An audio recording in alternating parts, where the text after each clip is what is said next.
আজকে আমরা শুরু করতে চলেছি একটা নতুন চ্যাপ্টার, দ্যাট ইজ ইকোলজি।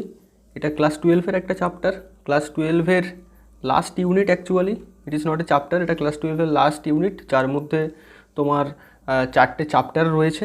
ঠিক আছে, তো এই লাস্ট ইউনিটটা ভেরি ইম্পর্টেন্ট, কারণ এখান থেকে প্রচুর কোশ্চেন আসে। এখান থেকে তাও 11টা থেকে 15টা কোশ্চেন্স তোমরা পেয়ে যাবে, এবং ইন্টারেস্টিংলি এই সমস্ত কোশ্চেন্সই এনসিইআরটির মধ্যে থেকে আসে, কখনো কখনো একটু ঘুরিয়ে পেঁচিয়ে আসে। তাই এনসিইআরটির প্রত্যেকটা লাইন, এই ইউনিটের যে প্রত্যেকটা চ্যাপ্টার, সেক্ষেত্রে এনসিইআরটির প্রত্যেকটা লাইন কিন্তু তোমাদেরকে একটু ধরে ধরে, মানে লাইনের নিচে আঙুল দিয়ে দিয়ে পড়তে হবে আর কি, যাতে করে লাইনের ভিতরে অ্যাকচুয়ালি কী বলতে চাইছে, অ্যাকচুয়ালি কী কনসেপ্ট দিতে চাইছে সেটা তোমরা বুঝতে পারো।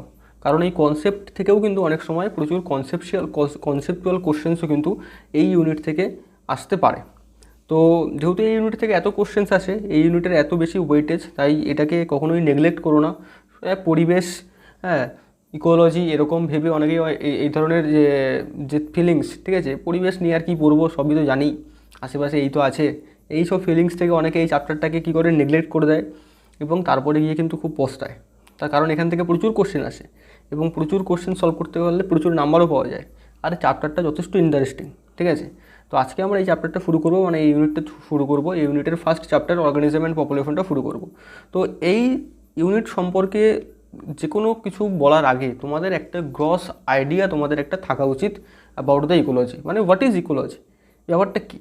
তো এইটা বোঝার জন্য সবার ফার্স্টে আমরা শুরু করবো এমন একটা কন্ডিশন থেকে, যে মনে করো, জাস্ট ইম্যাজিন করো যে তোমাকে হঠাৎ করে এমন একটা জায়গায় পাঠিয়ে দেওয়া হলো যেখানে আশেপাশে কিছু নেই, নাথিং, একদমই ব্ল্যাক, কোনো লাইট নেই, কোনো বাতাস নেই, মানে কোনো এয়ার নেই, ওয়াটার নেই, রেইনফল হচ্ছে না, কোনো টেম্পারেচার নেই, ঠিক আছে, এবং তার সাথে সাথে কোনো লিভিং অর্গানিজমস কিচ্ছু নেই। ঠিক আছে, যদি এরকম একটা কন্ডিশনে তোমাকে পাঠিয়ে দেওয়া হয়, তুমি একদমই একা, তুমি কি মনে করো? তো ফার্স্টলি তো ব্যাপারটা এটা যে তুমি এই ব্যাপারটা ইম্যাজিন করতে পারো কি না, যে আশেপাশে কিচ্ছু নেই, একদমই ভ্যাকেন্ট, পুরো ফুল স্পেস যদি বলা যায়। এবারে যদি তুমি ইম্যাজিন করতেও পারো যে হ্যাঁ ঠিক আছে, তোমাকে এরকম একটা কন্ডিশনে পাঠিয়ে দেওয়া হয়েছে, তাহলে তোমার কি মনে হয়, তুমি কি সার্ভাইভ করতে পারবে? কোনো এয়ার নেই, কোনো ওয়াটার নেই, এরকম একটা কন্ডিশনে।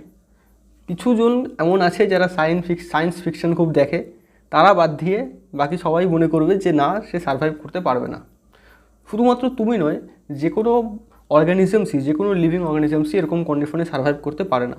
কারণ লিভিং অর্গানিজমসের ফার্স্ট যে ক্রাইটেরিয়া, যে একটা জিনিস, একটা সে লিভিং, সে জীবিত, এই জীবিত থাকার সবথেকে বড় যে একটা তুমি বলতে পারো যে আউটকাম যেটা আমরা দিই, সেটা হচ্ছে ইন্টারাকশন। আমরা আশেপাশের সমস্ত কিছুর সাথে ইন্টারাক্ট করি, আশেপাশের পরিবেশের সাথে ইন্টারাক্ট করি, এবং আশেপাশের অন্যান্য সমস্ত অর্গানিজমসের সাথেও ইন্টারাক্ট করি, নিজেদের মধ্যেও ইন্টারাক্ট করি। ঠিক আছে, মানে আমরা এই ইন্টারাকশন ছাড়া যদি আমরা থাকি, তাহলে আমরা মানে কখনোই সার্ভাইভ করতে পারবো না। It is impossible. কারণ সকালে উঠেই, মানে সকালে না উঠেও তুমি যখন ঘুমাচ্ছ, তখনও তুমি কী করছো? নিঃশ্বাস প্রশ্বাস নিচ্ছ, ব্রিদিং করছো, এবং তুমি অক্সিজেন নিচ্ছ। তাহলে এখানেই তুমি কী করছো? বাতাসের সাথে ইন্টারাক্ট করছো। তারপরে তুমি খাবার খাচ্ছ, খাবারটা কি? খাবারটা অন্য একটা জীব, তাহলে সেই জীবটার সাথেও এখানে কিন্তু ইন্টারাকশান হচ্ছে। তাহলে প্রত্যেকটা মুহূর্তে, প্রত্যেকটা স্টেপে, বেঁচে থাকার প্রত্যেকটা মুহূর্তে কিন্তু আমরা আশেপাশে যা কিছু আছে সব কিছুর সাথে কোনো না কোনোভাবে ইন্টারাক্ট করছি। এবং কোনো একটা অর্গানিজম যে কিনা বেঁচে আছে, সে সবসময় এরকম মানে তার জীবনেও একই ঘটনা, সেও সবসময় ইন্টারাক্ট করছে। সে ডিপ সমুদ্রে থাকুক, বাতাসে থাকুক, গাছে থাকুক, মাঠে থাকুক, জলে থাকুক, যেখানে যা অর্গানিজমস আছে, সবাই কিন্তু তার আশেপাশের সাথে, তার সারাউন্ডিংয়ের সাথে ইন্টারাক্ট করছে। এই ইন্টারাকশানস ছাড়া কিন্তু living is impossible, life is impossible. তাহলে ইকোলজি হচ্ছে বায়োলজির সেই ব্রাঞ্চ, বায়োলজির এমন একটা ব্রাঞ্চ যেখানে অর্গানিজমসদের মধ্যে এরকম ইন্টারাকশান এবং অর্গানিজমস আর তার পরিবেশের মধ্যে ইন্টারাকশান সম্পর্কে ডিসকাস করা হয়, স্টাডি করা হয়। তাহলে এটা আমি জাস্ট খুবই শর্টে বললাম অ্যাবাউট দ্য ইকোলজি। এটা একটা অনেক বড় ভাস্ট জিনিস, কিন্তু যদি আমাদের শর্টে বুঝতে হয় এক লাইনে, তাহলে হোয়াট ইজ ইকোলজি? ইকোলজি হচ্ছে বায়োলজির সেই ব্রাঞ্চ, বায়োলজির এমন একটা ব্রাঞ্চ যেখানে আমরা অর্গানিজমসদের মধ্যের যে ইন্টারাকশান এবং অর্গানিজমসের সাথে তার পরিবেশের যে ইন্টারাকশান, সেটাকে স্টাডি করে থাকি। That is ecology. এবং এই ইকোলজি চ্যাপ্টারটা সম্পর্কেই একটা বেসিক আইডিয়া আমরা এই ইউনিটটায় পাবো। ওকে, তো let us start. This is very interesting, because তুমিও একটা মানুষ, তুমিও একটা লিভিং অর্গানিজম, এবং তুমিও তোমার পরিবেশের মধ্যেই বসবাস করছো। এবং যখন তুমি এমনিই বসবাস করছো উইদাউট নোয়িং দ্য ইকোলজি, তখন তুমি অনেক কিছুই আছে যা কিছু নোটিস করছো না, যেগুলো তুমি করছো, কিন্তু আফটার নোয়িং দ্য ইকোলজি তুমি সেগুলোকে নোটিস করবে। এবং তুমি যদি একটুখানি চিন্তা করতে শেখো, একটু চিন্তা করো, তাহলে দেখবে যে ব্যাপারটা কিন্তু খুবই ইন্টারেস্টিং। ঠিক আছে, তো লেট আস স্টার্ট। দেখো, ফার্স্টে আমরা একটা ছবি দেখতে পাচ্ছি যেখানে একটা মাছ দেখা যাচ্ছে। এই পয়েন্টের কথা বলছি। দেখো, এখানে একটা মাছ দেখা যাচ্ছে, আমরা একটা মাছ দেখতে পাচ্ছি। মাছটাকে আমি রিপ্রেজেন্ট করছি অ্যাজ এ অর্গানিজম। মাছটা কি? মাছটা নাথিং বাট অ্যান অর্গানিজম। তাহলে এইরকম অনেকগুলো মাছ যখন একটা নির্দিষ্ট জিওগ্রাফিক্যাল এরিয়ার মধ্যে থাকে, তখন তাকে বলি মাছের পপুলেশন। তাহলে একটা মাছ, সেটা হচ্ছে একটা অর্গানিজম, এবং অনেকগুলো মাছ যখন একটা নির্দিষ্ট, ধরো একটা পুকুরের মধ্যে অনেকগুলো মাছ রয়েছে, তাহলে কী হবে? এটা মাছের পপুলেশন। একটা নদীতে অনেকগুলো মাছ রয়েছে, আমরা ধরে নিচ্ছি, এখানে আমরা ধরে নিচ্ছি ধরো ইলিশ মাছ। ঠিক আছে, তাহলে ইলিশ মাছ এটা একটা অর্গানিজম। এবারে পদ্মা নদীতে অনেক ইলিশ রয়েছে, তাহলে এটা হচ্ছে কি? পদ্মা নদীর মধ্যে ইলিশ মাছের পপুলেশন হয়ে গেল। তাহলে অনেকগুলো অর্গানিজমস যখন একটা নির্দিষ্ট জিওগ্রাফিক্যাল এরিয়ার মধ্যে থাকছে, তখন আমরা তাকে কি বলি? সেই অর্গানিজমটার পপুলেশন, তাদের পপুলেশন। যেমন হিউম্যান বিংস, তুমি একটা হিউম্যান বিংস, আমি একটা হিউম্যান বিংস। ঠিক আছে, এইবারে যখন আমরা একটা গ্রামের মধ্যে থাকছি, তাহলে তখন আমরা কি বলবো? গ্রামের পপুলেশন। যখন আমরা কোনো একটা দেশের মধ্যে থাকছি, তখন কি বলছি? দেশে মানুষের পপুলেশন। তাহলে কোনো একটা অর্গানিজম এবং সেই অর্গানিজমস যখন গ্রুপ আকারে একটা নির্দিষ্ট জিওগ্রাফিক্যাল পরিবেশের মধ্যে, জিওগ্রাফিক্যাল বাউন্ডারির মধ্যে থাকে, তখন তাকে বলি পপুলেশন। এইবারে দেখো, আরেকটু চিন্তা করলেই তোমরা দেখতে পাবে যে কোনো একটা জিওগ্রাফিক্যাল বাউন্ডারির মধ্যে কিন্তু একটা পপুলেশন থাকে না। কোনো একটা জিওগ্রাফিক্যাল বাউন্ডারির মধ্যে বিভিন্ন পপুলেশন থাকে। যেমন যদি আমরা সমুদ্রের কথা ইমাজিন করি, যেমন এই ছবিটাতে দেখা যাচ্ছে যে এখানে শুধুমাত্র যে ইলিশ মাছ আছে তা নয়, এখানে কি আছে? এখানে একটা তিমি মাছও আছে, এখানে একটা ছোটো পুঁটি মাছও আছে, পুঁটি মাছ নয়, ধরুন ছোটো করে অন্য কোনো মাছ। ঠিক আছে, এখানে শামুক আছে, এখানে তারা মাছ আছে, এখানে কিছু গাছ আছে, এবং এখানে জেলিফিশও আছে। এছাড়া আরও অন্যান্য সামুদ্রিক পপুলেশনস রয়েছে। তাহলে কোনো একটা বিশেষ জিওগ্রাফিক্যাল এরিয়ার মধ্যে একটা পপুলেশন নয়, বরং অনেকগুলো পপুলেশনস থাকে, এবং খুব স্বাভাবিকভাবেই এই পপুলেশনসের অর্গানিজমসরা একে অপরের মধ্যে ইন্টারঅ্যাক্ট করে। তাহলে যখন আমরা দেখছি যে কোনো একটা জিওগ্রাফিক্যাল এরিয়ার মধ্যে, কোনো একটা জিওগ্রাফিক্যাল বাউন্ডারির মধ্যে যখন অনেকগুলো পপুলেশনস একসাথে থাকে, তখন তাকে আমরা বলি কমিউনিটি। তাহলে একটা অর্গানিজমসের পপুলেশন তৈরি হয়, অনেকগুলো পপুলেশনের কি তৈরি হয়? কমিউনিটি। ঠিক আছে, এরপরে আছে দেখো ইকোসিস্টেম। তাহলে কমিউনিটির একটা ফাংশনাল ইউনিটি হচ্ছে ইকোসিস্টেম। ঠিক আছে, ভালো করে ব্যাপারটা বোঝো। কমিউনিটিটা কি? কমিউনিটিটা হচ্ছে গ্রুপ অফ ফিউ পপুলেশনস, কিছু অর্গানিজমসের পপুলেশনস একসাথে থাকছে, সেটাকে আমরা বলছি কমিউনিটি। কিন্তু এই অর্গানিজমসের পপুলেশনসগুলো যারা একসাথে থাকছে, তারা একে অপরের সাথে ইন্টারঅ্যাক্ট করছে, এবং তার সাথে সাথে তারা তার পরিবেশের সাথে ইন্টারঅ্যাক্ট করছে, তাই তো? তাহলে যখন কোনো একটা কোনো একটা কমিউনিটি তার আশেপাশের পরিবেশের সাথে ইন্টারঅ্যাক্ট করছে, তার পরিবেশ থেকে সে এনার্জি নিচ্ছে, তার পরিবেশ থেকে সে নিউট্রিয়েন্টস নিচ্ছে, এবং আবার সে কিছু নিউট্রিয়েন্টস ফিরিয়ে দিচ্ছে। ঠিক আছে, যখন এরকম একটা ওয়ার্কিং ইউনিট তৈরি হচ্ছে, একটা ওয়ার্কিং সিস্টেম তৈরি হচ্ছে উইথ দ্য কমিউনিটি, তখন আমরা তাকে বলছি ইকোসিস্টেম। তাহলে কমিউনিটি যখন তার পরিবেশের সাথে, তার আশেপাশের যে অ্যাবায়োটিক এনভায়রনমেন্ট লাইক সানলাইট, ঠিক আছে, ওয়াটার, এয়ার, সমস্ত ধরনের নিউট্রিয়েন্টস এবং এনার্জি, মানে নিউট্রিয়েন্টস এবং এনার্জির ফর্মে যখন কোনো একটা কমিউনিটি তার আশেপাশের পরিবেশের সাথে ইন্টারঅ্যাক্ট করে, হয় নিউট্রিয়েন্টস নেয়, না হলে এনার্জি নেয়। ঠিক আছে, তাহলে যখন এরকম একটা ইন্টারাকশানস হচ্ছে, তখন একটা ওয়ার্কিং সিস্টেম চালু হয়, একটা ফ্লো অফ এনার্জি এখানে চালু হয়, তাই না? যদি আমরা একটুখানি ভালো করে খেয়াল করে ভাবি, তাহলে দেখবো যে সমুদ্রের মধ্যে যে সমস্ত ফাইটোপ্ল্যাঙ্কটনসগুলো রয়েছে, যে সমস্ত গাছগুলো রয়েছে, তারা সানলাইটকে, সোলার এনার্জিকে ট্রাপ করছে।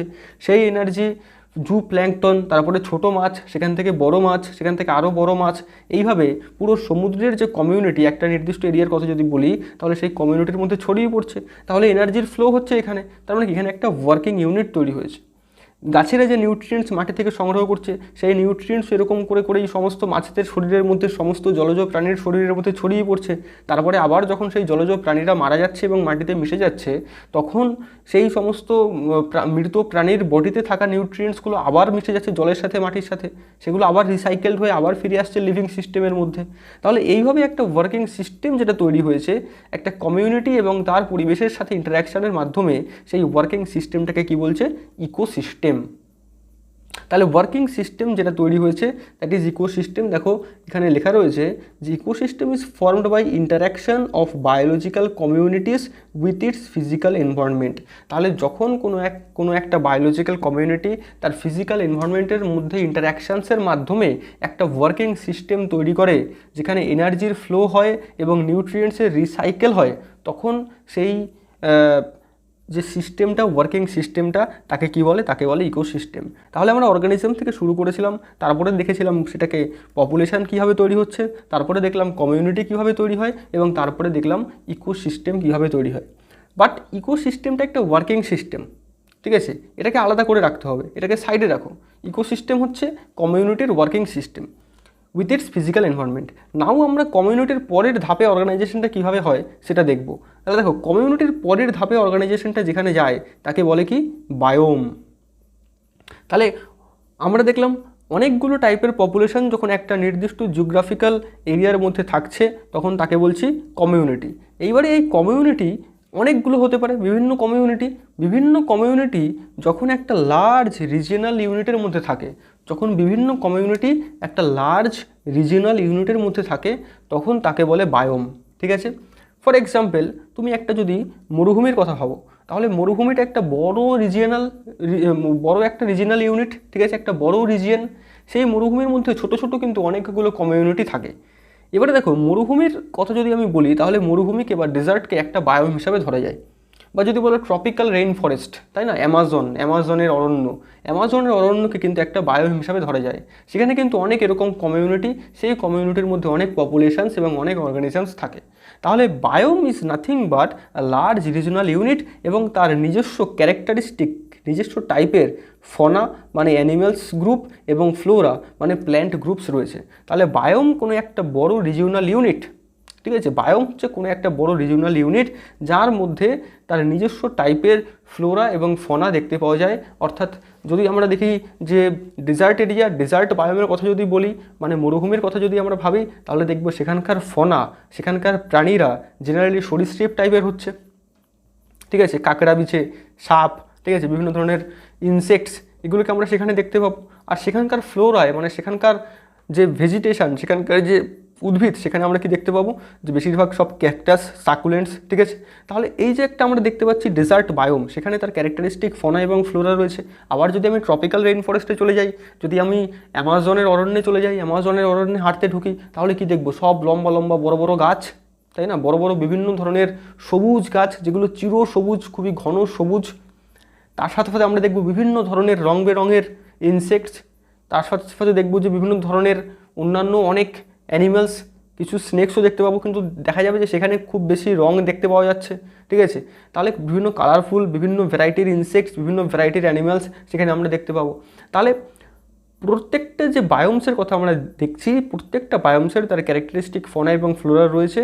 তার সাথে সাথে আরেকটি ইম্পর্টেন্ট পয়েন্ট হচ্ছে বায়োমসের ক্ষেত্রে, যে কোনো একটা বায়োমের কথা যদি আমি ভাবি, তাহলে দেখব যে বায়োমসের কিন্তু একটা স্পেসিফিক ক্লাইমেটিক জোন আছে, একটা নির্দিষ্ট ক্লাইমেটিক জোনের মধ্যে তৈরি হয়। যেমন ডেজার্ট বায়োমের কথা আমি বললাম, সেখানকার একটা টেম্পারেচার একটা average, on an average same, দেখবে যে টেম্পারেচার অনেক হাই। সেখানে রেইনফল দেখবে, বৃষ্টির পরিমাণ সেখানে দেখবে অন অ্যান এভারেজ অনেক কম, ঠিক আছে? আবার যদি তুমি ট্রপিক্যাল রেইন ফরেস্ট বা অ্যামাজনের ফরেস্টে চলে যাও, তাহলে দেখবে সেখানকার temperature on an average high, আবার সেখানে বৃষ্টির পরিমাণও on an average very high, ঠিক আছে? প্রতিদিন সন্ধ্যাবেলা বৃষ্টি হয়। তাহলে প্রত্যেকটা বায়োম হচ্ছে এমন একটা লার্জ রিজনাল ইউনিট যেখানে একটা নির্দিষ্ট ক্লাইমেট আমরা দেখতে পাই। এবং এই নির্দিষ্ট ক্লাইমেট তৈরি থাকার জন্য সেখানে কিন্তু একটা নির্দিষ্ট টাইপের ফ্লোরা এবং ফনা, ফ্লোরা মানে হচ্ছে নির্দিষ্ট টাইপের উদ্ভিদ এবং নির্দিষ্ট টাইপের প্রাণীর যে সেখানে ডিস্ট্রিবিউশন কিন্তু দেখা যায়। তাহলে দিস ইজ দ্য বায়োম। অনেকগুলো কমিউনিটি যখন একটা লার্জ রিজিনাল ইউনিটের মধ্যে থাকে inside a specific climatic zone, তখন তাকে কি বলছি, বায়োম। এক্সাম্পল হচ্ছে desert biome, temperate forest, tropical forest etcetera. এইবারে দেখো আমাদের যে বিশ্ব, আমাদের যে দুনিয়া, আমাদের যে পৃথিবী, আমাদের পৃথিবীর বুকে কিন্তু এরকম বিভিন্ন বায়োমস রয়েছে এবং এই বিভিন্ন বায়োমসের মধ্যেই কিন্তু আমরা সমস্ত ধরনের অর্গানিজমস, তাদের পপুলেশনস দেখতে পাচ্ছি। তাহলে পৃথিবীর ঠিক যে এরিয়াগুলোতে এরকম লিভিং অর্গানিজমস আছে এবং তারা একটা বায়োমের অন্তর্গত, মানে টোটালি যত ধরনের লিভিং অর্গানিজমস আমরা পৃথিবীতে দেখতে পাচ্ছি তাদের যে স্পেস, তারা যে পজিশনে রয়েছে সেগুলোকে একত্রে করলে আমরা যেটা পাই সেটা হচ্ছে বায়োস্ফিয়ার। তাহলে বায়োম, অনেকগুলো বায়োম মিলে কী তৈরি হচ্ছে, biosphere. All terrestrial biome plus aquatic system, সমস্ত জলজ জীব এবং সমস্ত টেরিস্টেরিয়াল স্থলজ জীব বায়োমস সব মিলে টোটাল বিশ্বে যত জায়গায় অর্গানিজমস, লিভিং অর্গানিজমস আছে, দে কনস্টিটিউট দ্য টোটাল বায়োস্ফিয়ার। তার মানে বায়োস্ফিয়ার বলতে পুরো সমস্ত এরিয়াটা বোঝায় পৃথিবীর যেখানে যেখানে জীবন আছে। So this is the biosphere. বায়োস্ফিয়ারকে আমরা তিনটে স্পেসে ভাগ করে দিতে পারি। একটা হচ্ছে লিথোস্ফিয়ার, যেটা হচ্ছে মাটিতে থাকছে, কিছু মাটিতে মানে স্থলে জীবন দেখতে পাচ্ছি। হাইড্রোস্ফিয়ার করতে পারি, জলের যে কোনো জায়গায় জীবন দেখতে পাচ্ছি, যে জায়গায় জীবন দেখতে পাচ্ছি, এবং লিথোস্ফিয়ার, বাতাসে যে জায়গায় জীবন দেখতে পাচ্ছি। এই যে তিনটে এরিয়া মিলে কি তৈরি হচ্ছে, বায়োস্ফিয়ার। তাহলে তুমি ভেবো না যে দুনিয়ার সমস্ত জায়গায় জীবন আছে, এমন অনেক জায়গা আছে যেখানে জীবন নেই। যদি তুমি বাতাসের অনেক উপরে উঠে যাও, স্ট্র্যাটোস্ফিয়ারের উপরে উঠে যাও, তাহলে দেখবে সেখানে আর জীবন নেই। বা সমুদ্রের একদম ডিপে চলে যাও, তাহলে দেখবে সেখানে জীবন নেই। সেই সমস্ত এরিয়াগুলো কিন্তু বায়োস্ফিয়ারের অন্তর্ভুক্ত নয়। বায়োস্ফিয়ার বলতে দুনিয়ার, পৃথিবীর সেই সমস্ত জায়গাগুলোকে বোঝানো হচ্ছে যেখানে জীবন আছে। সো এইভাবে কিন্তু অর্গানাইজ হয়ে রয়েছে। তাহলে আমরা কী দেখলাম, আমরা কী দেখলাম, যে আমরা দেখলাম দুনিয়ায় আছে জীবন এবং এই জীবন যে সমস্ত জায়গায় আছে সব মিলিয়ে তৈরি হচ্ছে বায়োস্ফিয়ার এবং তার একটা ইউনিট হচ্ছে বায়োম। তারপরে বায়োমের মধ্যে থাকছে বিভিন্ন কমিউনিটির মধ্যে বিভিন্ন পপুলেশন থাকছে এবং পপুলেশন আসলে আদতে গিয়ে দেখা যাচ্ছে কতগুলো অর্গানিজমস তারা তৈরি। ঠিক আছে, তাহলে এইভাবে কিন্তু অর্গানিজম থেকে পপুলেশন থেকে কমিউনিটি থেকে বায়োম এবং বায়োম থেকে বায়োস্ফিয়ার তৈরি হয়ে টোটাল জীবজগৎ আমরা যেটা দেখতে পাচ্ছি সেটা তৈরি হয়েছে। তাহলে এখানে একটা প্রশ্ন, যে তাহলে ইউনিটটা কি, ইকোলজির ইউনিটটা কি, কোন ইউনিটের উপরে ভিত্তি করে ইকোলজিটা গড়ে উঠেছে। ঠিক আছে, ইকোলজির ইউনিটটা কি, basic unit of study of ecology সেটা কি, সেটা হচ্ছে nothing but the organism. Organism is the basic unit of ecology. Organism is basic unit of ecology. বোঝা গেল? তাহলে অর্গানিজমসরাই কিন্তু সব কিছু তৈরি করছে। অর্গানিজমস মিলে পপুলেশনস, অনেকগুলো পপুলেশনস মিলে কমিউনিটি মিলে তৈরি হচ্ছে বায়োমস মিলে তৈরি হচ্ছে বায়োস্ফিয়ার। এবারে তুমি যদি জাস্ট ইকোলজির চ্যাপ্টারটা থেকে, মানে ইকোলজি টপিকটা থেকে একটু সাইডে গিয়ে যদি একটুখানি ডিটেলসে ভাবার চেষ্টা করো যে অর্গানিজমসও কিন্তু সিম্পল এরকম নয়। অর্গানিজমসের মধ্যে যদি আমরা আরও ভিতরে ঢুকতে চাই তাহলে দেখবো যে অর্গানিজমসের মধ্যে অর্গান সিস্টেম আছে, সেখানে অর্গ্যানস আছে, সেখানে টিস্যু আছে, সেখানে সেলস আছে এবং সেলসের মধ্যে আলটিমেটলি কিছু ম্যাক্রো মলিকিউলস, কিছু মাইক্রো মলিকিউলস এবং আলটিমেটলি অ্যাটমস, নিউক্লিয়াই। তাহলে এইভাবেই কিন্তু অর্গানাইজ হয়ে আমরা দেখতে পাচ্ছি যে টোটাল বায়োলজিক্যাল সিস্টেম, টোটাল জীবজগৎ তৈরি হয়েছে। ঠিক আছে, তাহলে এইবারে দেখো তোমরা এই ব্যাপারটা বুঝতে পারলে কি না, যে ঠিক কীভাবে অর্গানিজমিক লেভেল থেকে বায়োস্ফিয়ার তৈরি হলো। এই ব্যাপারটা ফার্স্টে আমাদের মাথার মধ্যে একদমই ছকে ফেলে নিতে হবে যে অর্গানিজম থেকে বায়োস্ফিয়ার কী করে তৈরি হলো এবং ইকোসিস্টেমটা আসলে কি। Ecosystem is nothing but the working system of the biological community with its physical environment. তাহলে এই ব্যাপারটা যদি তোমরা বুঝে যাও তারপরে কিন্তু ইকোলজি বোঝাটা খুবই ইজি। তারপরে কিন্তু ইকোলজিতে মানে আটকাবে না। কিন্তু এই যে লেভেল অফ অর্গানাইজেশন, এই ব্যাপারটা কিন্তু একটু ধরে নিতে হবে যে লেভেল অফ অর্গানাইজেশনটা ঠিক কীভাবে রয়েছে। রাইট, নাও আমরা এনসিইআরটি ধরে পড়বো, এনসিইআরটি ধরে এগোবো। তো লেট আস স্টার্ট। দেখো এনসিইআরটিতে ফার্স্টের এই পেজটায় একটা জিনিস লেখা রয়েছে যে Ramdeo Mishra is regarded as the father of ecology in India. এইটা মনে রাখবে যে ইন্ডিয়ার ফাদার অফ ইকোলজি কাকে বলে, রামদেব মিশ্রাকে বলে। এটা চলে আসতে পারে যখন তখন। রামদেব মিশ্রাকে ফাদার অফ ইকোলজি বলা হয় ইন্ডিয়ার, ইন্ডিয়ার ফাদার অফ ইকোলজি। আর world wide father of ecology কাকে বলা হয়? রেইটারকে। রেইটারকে বলা হয় world wide father of ecology. ঠিক আছে, আর একটা এখানে জিনিস বললাম যে বেসিক ইউনিট অফ ইকোলজি কি? অর্গানিজম। তাহলে আই হোপ যে তোমরা এই অর্গানাইজেশনের পার্টটা বুঝতে পেরেছো, যে অর্গানিজম থেকে কী করে অর্গানাইজ হয়ে আলটিমেটলি বায়োস্ফিয়ার তৈরি হয়েছে। ঠিক আছে, নাও আমরা ইকোলজির যে ফার্স্ট চ্যাপ্টার সেখানে ঢুকবো, that is the organism and population. এখান থেকে তোমরা 4টে MCQ এখান থেকে তোমরা এক্সপেক্ট করে রাখতে পারো, মানে 16 নম্বর। ঠিক আছে, ভেরি ইম্পর্টেন্ট। তো লেট আস স্টার্ট। দেখো এখানে একটা গল্পের মতো করে একটা জিনিস লেখা রয়েছে, এই জায়গাটা তোমরা নিজেরা পড়ে নেবে, এটা ভেরি ফ্যাসিনেটিং, তোমরা এই জায়গাটা ভালো করে পড়বে। তবে এখানে দেখো এই যে অর্গানাইজেশনের কথাটা লেখা রয়েছে, যে ভেরিয়াস লেভেলস অফ অর্গানাইজেশনসের কথা এখানে লেখা রয়েছে। ফার্স্টে ম্যাক্রোমলিকিউলস, তারপরে cells, then tissues, then organs, then individual organisms, then population, then communities, then ecosystem and then ultimately biomes. বায়োমসের পরে কী তৈরি হবে? বায়োস্ফিয়ার। তাহলে এইটা হচ্ছে লেভেল অফ অর্গানাইজেশন, এটা কিন্তু তোমরা একটু দেখে নেবে, এটাই আমি এতক্ষণ ধরে বললাম। এইবারে আমরা ইকোলজির পার্টটায় ঢুকবো, মেইন পার্টটায়।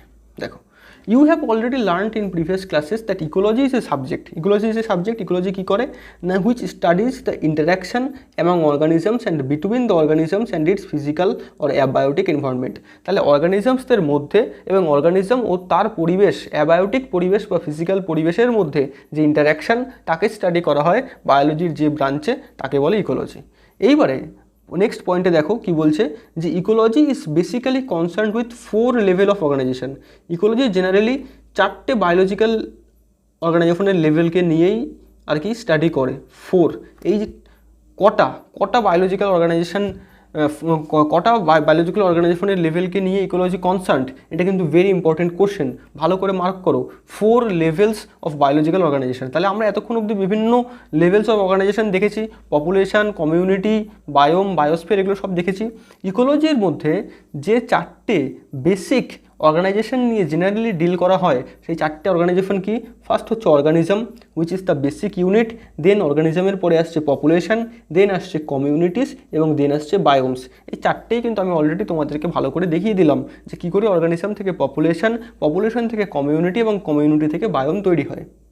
তাহলে এই 4টে অর্গানাইজেশন লেভেলকে নিয়েই কিন্তু ডিল করে ইকোলজি।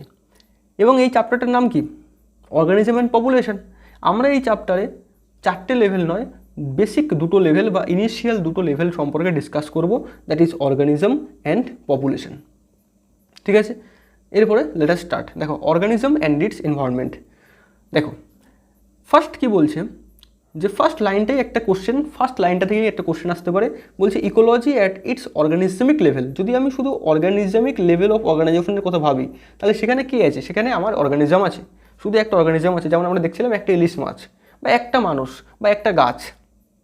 এই লেভেলে যখন আমি ডিসকাস করছি, যখন স্টাডি করছি, তখন it is essentially physiological ecology which tries to understand how different organisms are adapted to their environments. তাহলে অর্গানিজমিক লেভেলে ইকোলজি এসেনশিয়ালি কীরকম ecology? Physiological ecology. Very very important. ঠিক আছে, অর্গানিজমিক লেভেলে ecology is essentially physiological ecology. কারণ যখন আমরা একটা ইন্ডিভিজুয়াল অর্গানিজমকে নিয়ে ডিসকাস করছি, তখন আমরা কী ডিসকাস করব?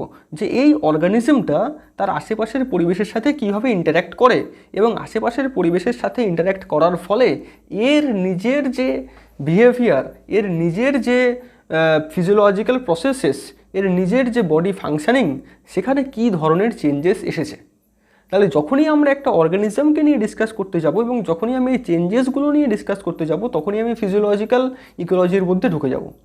কারণ দেখো খুবই সিম্পল, যে যারা গরমের দেশে থাকে তারা গরমকে ভালো সহ্য করতে পারে, শীতের দেশে যারা থাকে তারা শীতকে ভালো সহ্য করতে পারে। এটা তো একটা বেসিক আইডিয়া। তাহলে যে শীতের দেশে থাকছে সে যদি গরমে আসে, গরমের জায়গাটায় আসে, তাহলে সে সহ্য করতে পারবে না। তাহলে যে গরমের জায়গাটায় আছে সে গরমটাকে সহ্য করছে কী করে? নিশ্চয়ই তার বডির ফাংশনিংয়ে কিছু স্লাইট চেঞ্জেস হয়েছে, সে কিছু অ্যাডাপ্টেশান করেছে। তাহলে যখনই আমরা কোনো একটা অর্গানিজমের লেভেল ইকোলজিকে বুঝবো, তখন আমরা এই অ্যাডাপ্টেশান, এই চেঞ্জেসগুলোকে নিয়েই ডিসকাস করব। এবং যখনই চেঞ্জেসগুলোকে নিয়ে, অ্যাডাপ্টেশনগুলোকে নিয়ে ডিসকাস করতে যাব, it will be a part of physiological ecology. তাহলে ইকোলজি অর্গানিজমিক লেভেলে it is essentially physiological ecology which tries to understand how different organisms are adapted to their environment in terms of not only survival but also reproduction. Very very important. কোনো একটা organism তার পরিবেশের মধ্যে থাকে এবং পরিবেশের সাথে ইন্টারাক্ট করে। যখন সে তার পরিবেশের সাথে ইন্টারাক্ট করে তখন সে পরিবেশের মধ্যে মানিয়ে নেওয়ার জন্য কিছু অ্যাডাপ্টেশন করে, তার মধ্যে কিছু ফিজিওলজিক্যাল চেঞ্জেস হয়। শুধুমাত্র বেঁচে থাকার জন্য নয়, শুধুমাত্র তার নিজের সার্ভাইভালের জন্য নয়, বরং তার রিপ্রোডাকশানের জন্যও। কোনো একটা অর্গানিজম সবসময় তার সুইটেবল প্লেস খোঁজে ফর রিপ্রোডাকশান, কারণ যে কোনো একটা organism is always concerned about their progeny, তার পরবর্তী প্রজন্ম সম্পর্কে সে কনসার্নড। ঠিক আছে, এটা হচ্ছে একটা অর্গানিজমের বেসিক বৈশিষ্ট্য। তাহলে এই ব্যাপারটা বোঝার জন্যই আমি একটা জাস্ট তোমাদের একটা পয়েন্ট দেখাতে চাই। দেখো এই চার্টটা, তাহলে আমরা দেখতে পাচ্ছি যে একটা অর্গানিজম, তাহলে ঠিক মিডল পজিশনে we can see there is an organismic level. ঠিক আছে, একটা অর্গানিজম। তাহলে ভাবো যে যখন একটা অর্গানিজম বেঁচে থাকে, ঠিক আছে, ধরো একটা গাছ, যখন একটা গাছ বেঁচে থাকে, বা ধরো না একটা পাখি, যখন একটা পাখি বেঁচে থাকে তখন কি সে কোথায় বেঁচে থাকে? সে কোথায় থাকে? কোথায়? সে তার পরিবেশের মধ্যে থাকে। তাহলে যখন কোনো একটা অর্গানিজমসকে আমরা ভাবি তখন কিন্তু সে তার পরিবেশের মধ্যে থাকে। যেমন তুমি কিন্তু তোমার পরিবেশের মধ্যে আছো। তাহলে এই যে পরিবেশ বা এনভায়রনমেন্ট যেটার কথা আমি বলছি, সেই এনভায়রনমেন্টটা কি? পরিবেশটা কি? পরিবেশটা হচ্ছে তোমার আশেপাশে থাকা সমস্ত কিছু।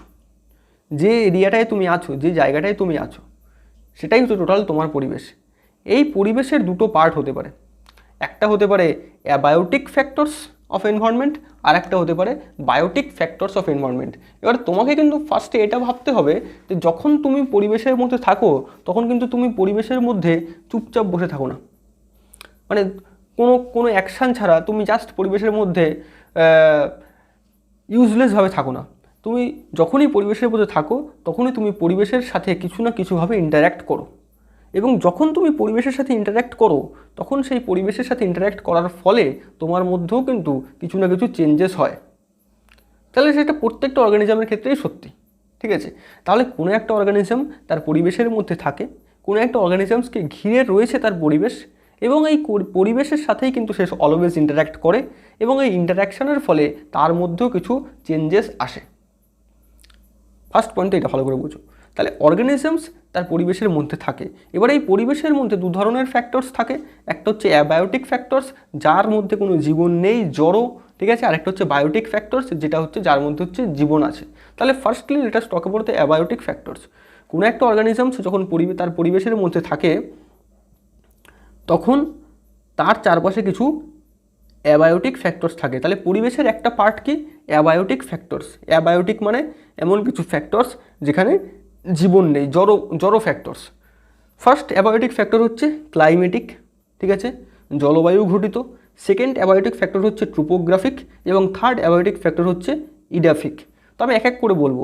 দেখো, ক্লাইমেটিক ফ্যাক্টর বলতে কী বোঝায়? Climatic factor it is an abiotic environmental factor that is present surrounding of an organism. তাহলে একটা অর্গানিজমকে ঘিরে ক্লাইমেটিক অ্যাবায়োটিক ফ্যাক্টরসগুলো রয়েছে, তার মধ্যে যেটা মানে যে পার্টগুলো রয়েছে ক্লাইমেটিক ফ্যাক্টরের অন্তর্গত, তারা কী কী? একটা হচ্ছে এভারেজ ওয়েদার, যে কোনো একটা অর্গানিজমের চারপাশে কী ধরনের ওয়েদার রয়েছে।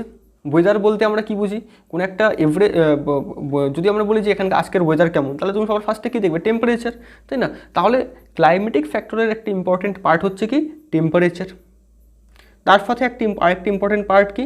রেইনফল। তাহলে টেম্পারেচার, রেইনফল, সিজনাল চেঞ্জেস এবং average weather, this all constitute the climatic abiotic factor, যার মধ্যে একটা অর্গানিজম রয়েছে।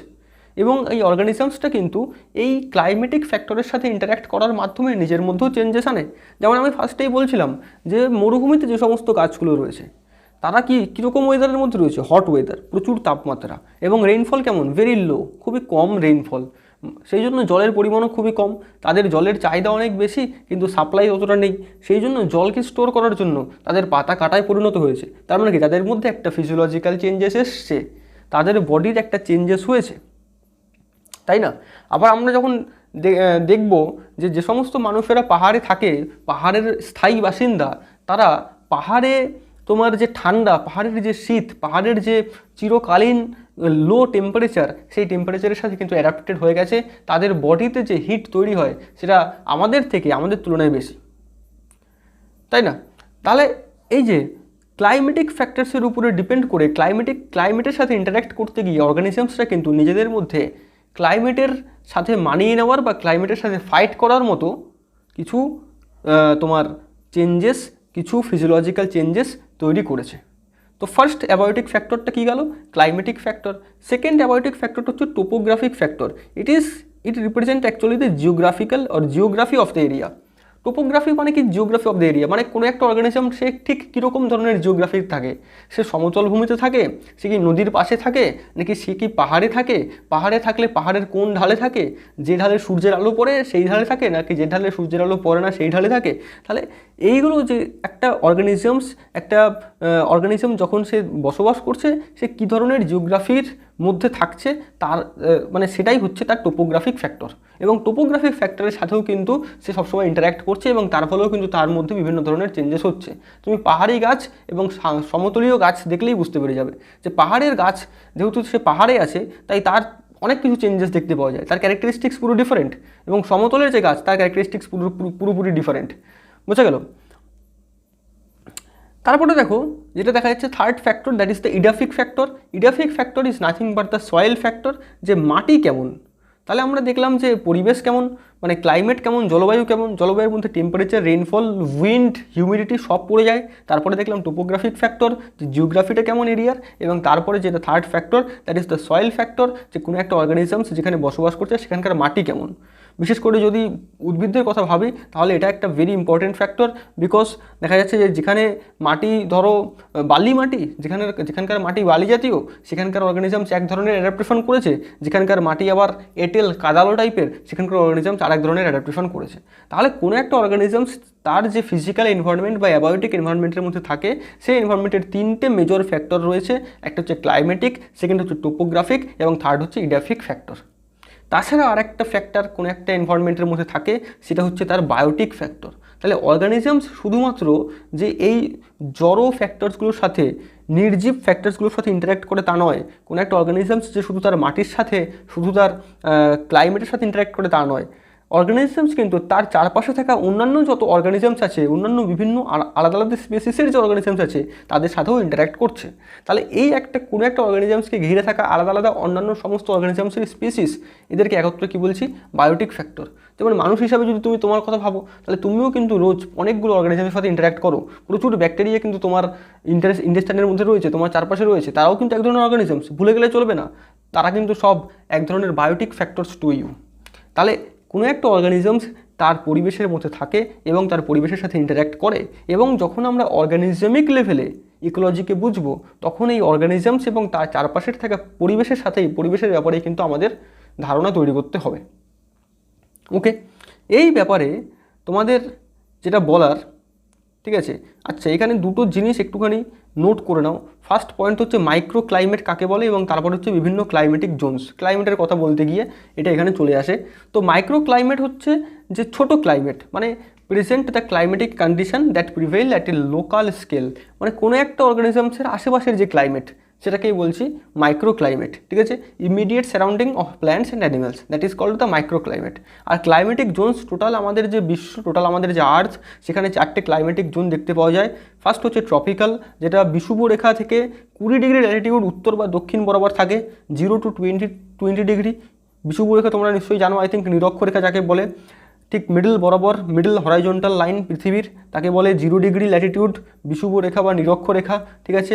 এবং সেখান থেকে 20 ডিগ্রি নর্থ এবং সাউথে থাকছে ট্রপিক্যাল এরিয়া। এখানে প্রচুর বৃষ্টি হয় এবং এখানে সূর্যের আলো 90 ডিগ্রি অ্যাঙ্গেলে পড়ে বলে এখানকার টেম্পারেচারও খুব বেশি। এখানে দিন এবং রাতের মধ্যে যে লেন্থ, তার যে ফারাক, সেটাও খুবই কম। তাহলে ট্রপিক্যাল এরিয়ায় প্রচুর বৃষ্টি হয় এবং এখানে টেম্পারেচার অনেক বেশি। তারপরে দেখো সাব ট্রপিক্যাল, 20 ডিগ্রি থেকে 40 ডিগ্রি ল্যাটিটিউডের মধ্যে থাকে। সাব ট্রপিক্যাল এরিয়ায় বৃষ্টির পরিমাণও কম, টেম্পারেচারও কম। তারপরে দেখছি টেম্পারেট এরিয়া হচ্ছে 40 ডিগ্রি টু 60 ডিগ্রি ল্যাটিটিউডের মধ্যে থাকে। এখানে বৃষ্টির পরিমাণ আরও কমে যাচ্ছে এবং টেম্পারেচারও আরও কমে যাচ্ছে। আর আর্কটিক আর অ্যান্টার্কটিক হচ্ছে 60 থেকে 80 ডিগ্রি ল্যাটিটিউড এবং এই এরিয়াটা বরফ পড়ে আর কি। ঠিক আছে। তাহলে এই 4টে climatic zones, major climatic zones আমাদের পৃথিবীতে আমরা দেখতে পাই। তাহলে আমি ব্যাপারটা বুঝিয়ে বললাম যে অর্গানিজমস কী, তার এনভায়রনমেন্ট কী এবং এনভায়রনমেন্টের ফ্যাক্টরসগুলো কী কী রয়েছে। Now let us talk about the NCERT. দেখো,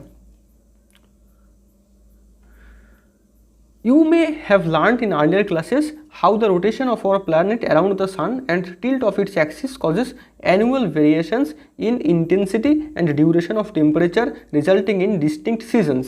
এই সিজনসের ব্যাপারটা তুমি নিশ্চয়ই জানো যে আমাদের পৃথিবী একটা নির্দিষ্ট কোণে হেলে থাকে এবং সেই জন্য কিছু জায়গা আছে যেখানে সূর্যের আলো বেশিক্ষণ পায় এবং কিছু জায়গা আছে যেখানে সূর্যের আলো কম সময় ধরে পায়। মানে একটা এরিয়ায় যখন দিন বড় হয়, অন্য অপোজিট এরিয়ায় দিন ছোট হয়ে যায়, রাত বড় হয়ে যায়। তো এই কারণে বিভিন্ন ধরনের সিজনস তৈরি হয়। আমাদের এখানেও সেই একই কাজ, মানে একই কারণ বিভিন্ন ধরনের সিজনস তৈরি হওয়ার।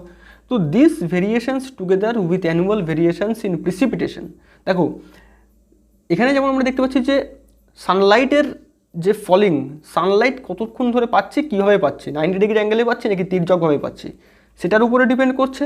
এবং তার সাথে সাথে প্রেসিপিটেশন, মনে রাখবে যে প্রেসিপিটেশন মানে কি, প্রেসিপিটেশন মানে হচ্ছে rainfall and snowfall, rainfall and snowfall account for the formation of major বায়োমস। তাহলে আমি যেটা বলেছিলাম বায়োমস বোঝানোর সময়, যে বায়োমস মানেই তার একটা নির্দিষ্ট ক্লাইমেটিক জোন থাকবে। আর ক্লাইমেট কীভাবে তৈরি হয়, ক্লাইমেট কোনো একটা জায়গার ওয়েদার, এভারেজ ওয়েদার এবং সেখানকার রেইনফল, সেখানকার স্নোফল এবং সেখানকার টেম্পারেচার দ্বারা নির্ধারিত হয়। ঠিক আছে, এবারে ক্লাইমেট যখন ফার্স্ট পয়েন্ট টেম্পারেচার দ্বারা নির্ধারিত হয়, টেম্পারেচারটা আসে কোথা থেকে, তাপ থেকে। তাপ কোথা থেকে আসে, সূর্য থেকে। তাহলে সূর্য কোনো এরিয়ায় ডিরেক্টলি 90 ডিগ্রি অ্যাঙ্গেলে তাপ দিচ্ছে, যেটা জেনারেলি বিষুব রেখা বরাবর এবং তার উপর উত্তর এবং দক্ষিণ বরাবর। তাহলে নিরক্ষরেখা বা বিষুব রেখা এবং তার অ্যাসোসিয়েটেড যে এরিয়া, সেখানে সূর্যের তাপ ডিরেক্টলি 90 ডিগ্রি অ্যাঙ্গেলে পড়ছে, তাই সেখানকার টেম্পারেচার অনেক বেশি হবে। অ্যালং উইথ সেখানকার প্রেসিপিটেশান মানে রেইনফলও অনেক বেশি। ঠিক আছে, আবার যদি আমরা উত্তরের দিকে আস্তে আস্তে হাঁটতে থাকি বা দক্ষিণ দিকে আস্তে আস্তে হাঁটতে থাকি, তাহলে দেখবো এই সমস্ত এরিয়ায় সূর্যের আলো তির্যকভাবে পড়ে। তির্যকভাবে পড়ার ফলে এখানকার টেম্পারেচারও কম, এখানে রেইনফল স্নোফলেরও ভ্যারিয়েশনস রয়েছে। এবং এই যে ভ্যারিয়েশনস, টেম্পারেচার এবং রেইনফল স্নোফলের যে ভ্যারিয়েশনস, তার ফলে বিভিন্ন ক্লাইমেট তৈরি হয়েছে। এবং এই বিভিন্ন ক্লাইমেট তৈরি হওয়ার ফলে বিভিন্ন মেজর বায়োমস তৈরি হয়েছে। কারণ আমি ফার্স্টেই বলেছিলাম যে বায়োমস are the aggregation of communities in a specific climatic area. তাহলে এবারে আমরা আমাদের পৃথিবীর বুকে, আমাদের আর্থের বুকে যে বিভিন্ন টাইপের বায়োমসগুলো, মেজর বায়োমসগুলো, সেগুলো সম্পর্কে একটু করে দেখে নেব যে কী কী মেজর বায়োমস আমাদের আর্থে আমরা দেখতে পাই। তো লেট আস স্টার্ট। দেখো, ফার্স্টে আমরা এখানে একটা ম্যাপ দেখতে পাচ্ছি যেখানে মিন অ্যানুয়াল প্রেসিপিটেশনের কথা লেখা রয়েছে। সবসময় মনে রাখবে প্রেসিপিটেশন মানে কিন্তু শুধুমাত্র রেইনফল নয়, রেইনফল প্লাস স্নোফল। দেখো, প্রেসিপিটেশনের ক্ষেত্রে যদি আমরা দেখি যে low precipitation less than 50, low precipitation এবং high temperature, high average temperature more than 20, এটা কিন্তু এভারেজ। ঠিক আছে, মনে রাখবে মোর দ্যান 20 এভারেজ টেম্পারেচার, গড় টেম্পারেচার। তাহলে গড় প্রেসিপিটেশন, গড় রেইনফল হচ্ছে 50 থেকেও কম এবং টেম্পারেচার 20 থেকেও বেশি। সেটা কোথায়, সেটা হচ্ছে ডেজার্ট। তাহলে ডেজার্টে আমরা দেখতে পাচ্ছি ডেজার্টের টেম্পারেচার কী হয়, অনেক বেশি, 20 থেকেও বেশি, এবং রেইনফল কেমন, লো। তাহলে ডেজার্টের ক্ষেত্রে যদি আমরা দেখি, ডেজার্টের ক্ষেত্রে তাহলে কী দেখা যাচ্ছে, ডেজার্টের ক্ষেত্রে দেখা যাচ্ছে high temperature plus low rainfall. ঠিক আছে, high temperature plus low rainfall. এরপরে আমরা কি দেখতে পাচ্ছি, এরপরে দেখা যাচ্ছে গ্রাসল্যান্ড, মানে যেখানে শুধুই ঘাস হয়ে আছে। ডেজার্টে কি শুধুই বালি আর বালি। এরপরে দেখা যাচ্ছে গ্রাসল্যান্ডে দেখা যাচ্ছে যেখানে ঘাস হয়ে আছে, সেখানে টেম্পারেচার অনেক বেশি, 20 to 25 এভারেজ টেম্পারেচার। ঠিক আছে, এত বেশি টেম্পারেচার কিন্তু সেখানে বৃষ্টিও কিছুটা হচ্ছে। তাহলে টেম্পারেচারও অনেক বেশি কিন্তু বৃষ্টিও কিছুটা হচ্ছে। বৃষ্টি হচ্ছে 100 থেকে 50, মানে 50 থেকে 100 সেন্টিমিটার। তাহলে যেহেতু এখানে বৃষ্টিও কিছুটা হচ্ছে, তাই এখানে ঘাস হয়ে রয়েছে, সেই জন্য এটাকে আমরা বলছি গ্রাসল্যান্ড। তাহলে গ্রাসল্যান্ডের ক্ষেত্রে high temperature plus moderate rainfall. ঠিক আছে, এরপরে দেখো তার নিচেই আরেকটা রয়েছে অ্যার্কটিক অ্যান্ড অ্যালপাইন টুন্ড্রা, যেটাকে আমরা বলছি টুন্ড্রা বায়োম। ঠিক আছে, তাহলে কী কী বায়োম দেখলাম? ডেজার্ট বায়োম, গ্রাসল্যান্ড বায়োম, তারপরে দেখছি টুন্ড্রা বায়োম। টুন্ড্রাটা জেনারেলি অ্যার্কটিক এবং অ্যালপাইন এরিয়াতে হয়ে রয়েছে। অ্যার্কটিক এবং অ্যালপাইন এরিয়াটা কোথায়? উত্তর এবং দক্ষিণ মেরুর দিকে, যেখানে কিনা মানে প্রেসিপিটেশনও খুবই কম, রেইনফলের পরিমাণও খুবই কম, কিংবা রেইনফলের জায়গায় স্নোফল হচ্ছে because of very low temperature. এদের টেম্পারেচার জেনারেলি নেগেটিভে থাকে। ঠিক আছে, তাহলে যেখানে টেম্পারেচার ভেরি লো এবং রেইনফল বা প্রেসিপিটেশন সেটাও কিন্তু খুবই কম, রেইনফল হলেও সেটা কী হচ্ছে? স্নোতে পরিণত হয়ে গিয়ে কী হচ্ছে? স্নোফল হচ্ছে। তাহলে এখানে কি দেখা যায়? লো টেম্পারেচার প্লাস লো প্রেসিপিটেশন, ঠিক আছে, তাহলে সেটাই হয়ে যাচ্ছে অ্যার্কটিক বা অ্যালপাইন টুন্ড্রা। তাহলে আমরা দেখলাম গ্রাসল্যান্ড, ডেজার্ট এবং টুন্ড্রা। নেক্সট আমরা যেটা দেখব সেটা হচ্ছে দেখো কনিফেরাস ফরেস্টটা ঠিক কোন এরিয়ায় জন্মায়, কোন এরিয়ায় হয়? যেখানে টেম্পারেচার কম, যেখানে টেম্পারেচার জেনারেলি 5 থেকে 10-এর মধ্যে থাকে, কিন্তু তোমার যে বৃষ্টিপাত কিন্তু যেখানে খুবই বেশি। তাহলে কনিফেরাস ফরেস্ট হচ্ছে মানে ওই তোমার পাইন জাতীয় গাছের বন, যেটা দেখা যাচ্ছে পাহাড়ি এলাকার দিকে মেনলি দেখতে পাওয়া যায়, যেখানে টেম্পারেচার অনেকটা কম। পাহাড়ি এলাকায় কি টেম্পারেচার অনেকটা কম, সেখানকার টেম্পারেচার শীতল, কিন্তু এখানে যে rainfall that is high, very high rainfall, 200 থেকে 250 সেন্টিমিটার রেইনফল। তাহলে এই ধরনের এরিয়ায় যেখানে টেম্পারেচার লো প্লাস হাই রেইনফল যেখানে দেখতে পাওয়া যায়, সেই এরিয়ায় কি হচ্ছে? কনিফেরাস ফরেস্ট হয়, কনিফেরাস ফরেস্টের বায়োম দেখতে পাওয়া যায়। নেক্সট বায়োম আমরা কি দেখতে পাচ্ছি? টেম্পারেট ফরেস্ট কোথায় দেখতে পাওয়া যায়? দেখো টেম্পারেট ফরেস্ট সেখানে দেখতে পাওয়া যায় যেখানে টেম্পারেচার কিন্তু মডারেট, মানে টেম্পারেচার বেশ ভালোই, 10 থেকে 15 টেম্পারেচার বেশ ভালোই, এবং রেইনফলও অনেক বেশি। তাহলে moderate temperature plus high rainfall, সেখানে আমরা দেখতে পাচ্ছি টেম্পারেট ফরেস্ট। যেটা আমাদের আশেপাশে যে সমস্ত বনগুলো আমরা দেখতে পাই, গরুমারা অভয়ারণ্য, ঠিক আছে, জলদাপাড়া অভয়ারণ্য, সুন্দরবন, এগুলো সবই কিন্তু টেম্পারেট ফরেস্টের মধ্যে পড়ে, যেখানে টেম্পারেচার মডারেট কিন্তু রেইনফল খুব বেশি। নেক্সট আমরা যেটা দেখতে পাচ্ছি ট্রপিক্যাল ফরেস্ট, যেটা আমরা দেখছি অ্যামাজনের অরণ্য, গভীর অরণ্য, ঘন অরণ্য। এখানে টেম্পারেচারও খুব বেশি এবং রেইনফল সাংঘাতিক, রেইনফল প্রতিদিন বিকালে এখানে মুষলধারে বৃষ্টি হয়। তাহলে এখানে ভেরি হাই রেইনফল বা হেভি রেইনফলও বলা যায়। তাহলে এখানে কি দেখা যাচ্ছে? যে এখানে দেখা যাচ্ছে high temperature plus heavy rainfall, এই এরিয়াটায় এই ট্রপিক্যাল ফরেস্টের বায়োমটা আমরা দেখতে পাই। তাহলে দিস আর ভেরি গ্রস বায়োমস, যেগুলো আমরা দুনিয়ায় দেখতে পাচ্ছি, আমাদের পৃথিবীর বুকে আমরা দেখতে পাচ্ছি, যেগুলো কিনা বিভিন্ন ধরনের এনভায়রনমেন্টাল বা ক্লাইমেটিক জোনের মধ্যে তৈরি হয়েছে due to the difference in the sunlight, ঠিক আছে, due to difference in the intensity of the sunlight and precipitation মানে হচ্ছে রেইনফল প্লাস স্নোফল। তোমরা দেখলে যে সানলাইটের ইন্টেন্সিটি এবং প্রেসিপিটেশনের ডিফারেন্সের জন্য বিভিন্ন এরিয়ায় বিভিন্ন ক্লাইমেট তৈরি হয়, এবং সেই ক্লাইমেট এরিয়াটায় বিভিন্ন ধরনের কমিউনিটির বসবাসের ফলে সেখানে বিভিন্ন আলাদা আলাদা বায়োমস তৈরি হয়েছে, রাইট? তাহলে দেখো নেক্সট কি বলছে, regional and local variations within each biome lead to formation a wide variety of habitats। তাহলে বলছে যে regional and local variations within each biome, তাহলে প্রত্যেকটা বায়োমের মধ্যেই কিন্তু আবার রিজিওনাল এবং লোকাল, মানে লোকাল লেভেলে কিছু ভেরিয়েশনস আবার কোথাও রয়েছে, প্রত্যেকটা বায়োমের মধ্যেই রয়েছে লোকাল লেভেলে কিছু ভেরিয়েশনস রয়েছে। তাহলে এই লোকাল লেভেলে ভেরিয়েশনসের জন্য কিন্তু ওয়াইড ভ্যারাইটি অফ হ্যাবিটেট তৈরি হয়েছে। নাও এখানে কথা আসছে যে হোয়াট ইজ হ্যাবিটেট। তাহলে এইটা বোঝাতে গেলে আমাদের আরেকটুখানি হেল্প নিতে হবে এই জায়গাটার। দেখো হ্যাবিটেট এবং নিকে, এটা তোমাদের ভালো করে বুঝতে হবে যে what is habitat and what is নিকে। দেখো ফার্স্ট পয়েন্ট হচ্ছে হ্যাবিটেট হচ্ছে অ্যাড্রেস অফ অ্যান অর্গানিজম। কোনো একটা অর্গানিজম বা কোনো একটি স্পিসিস কোথায় থাকে, মানে তার অ্যাড্রেস, তার ঠিকানা, সেটা হচ্ছে হ্যাবিটেট। তাহলে হ্যাবিটেটকে আমরা অ্যাড্রেস হিসাবে বুঝতে পারি যে what is the habitat is the address of an species. তাহলে the place where an organism lives, organism lives that is called its habitat. তাহলে কোনো একটা অর্গানিজম যেখানে বসবাস করে দ্যাট ইজ ইটস হ্যাবিটেট, ঠিক আছে। এবারে যেহেতু বায়োমসের মধ্যে লোকাল লেভেলে কিন্তু ডিফারেন্স আছে, বায়োমস একটা gross area, gross climatic area, কিন্তু সমস্ত জায়গায় একদমই সমান সমান এরকম নয়, লোকাল লেভেলে বিভিন্ন ডিফারেন্সেস দেখতে পাই, এবং লোকাল লেভেলে এই ডিফারেন্স থাকার জন্যই কিন্তু প্রত্যেকটা অর্গানিজমের যে হ্যাবিট্যাট সেটা কিন্তু একটু না একটু হলে আলাদা।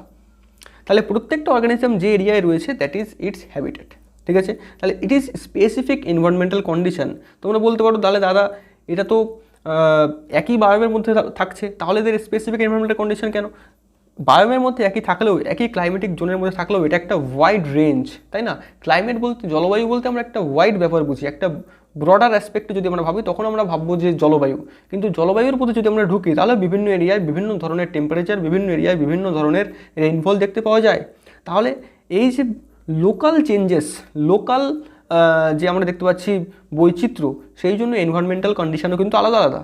প্রত্যেকটা অর্গানিজম একটা নির্দিষ্ট এনভায়রনমেন্টাল কন্ডিশন, একটা নির্দিষ্ট প্লেসে থাকে, সেই যে প্লেসটা যেখানে অর্গানিজমটা থাকে তাকে কি বলছে? তার হ্যাবিট্যাট। তাহলে the place where an organism lives is its habitat, এবং each place has a specific environmental condition, এবং এই স্পেসিফিক এনভায়রনমেন্টাল কন্ডিশনের জন্য কিন্তু সেই অর্গানিজমের মধ্যেও আবার বিভিন্ন ধরনের চেঞ্জেস বা অ্যাডাপ্টেশন হয়।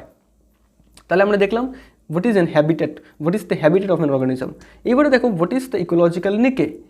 কোনো একটা অর্গানিজম কোনো একটা জায়গায় থাকে এবং থেকে কিছু কাজ পারফর্ম করে।